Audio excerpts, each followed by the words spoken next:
Hey, have you ever thought of what if my listing agent who's representing me in the sale of my home, what if he finds the buyer? Is he representing both of us? My name is Corey Lancaster. I'm with the Lancaster team of Realty, bringing you another episode of Real Estate Talk.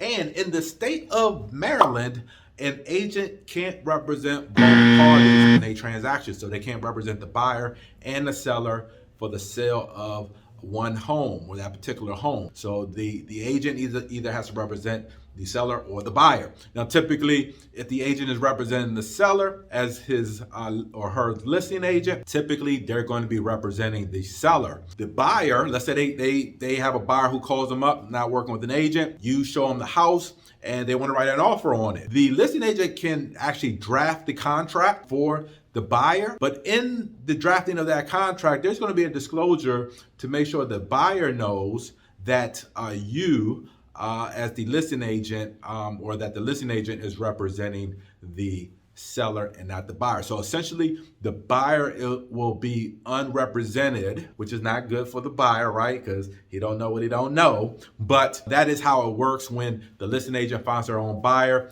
Typically they represent the seller and the buyer is unrepresented. Now, this is for Maryland. If you're doing business in DC, technically in DC, an agent can represent the buyer and the seller in the same transaction. It's a little tricky type of situation because you're not really supposed to be disclosing pertinent information from the buyer and the seller. So it does get tricky. Typically, I do not represent both parties in DC either. But you do have the option to just represent one party, or legally you can represent both parties. So hopefully you like the information you've been getting on this Real Estate Talk episodes. Go to my YouTube page, the Lancaster team of Realty, see all the past episodes of Real Estate Talk, and please subscribe and see all the latest stuff.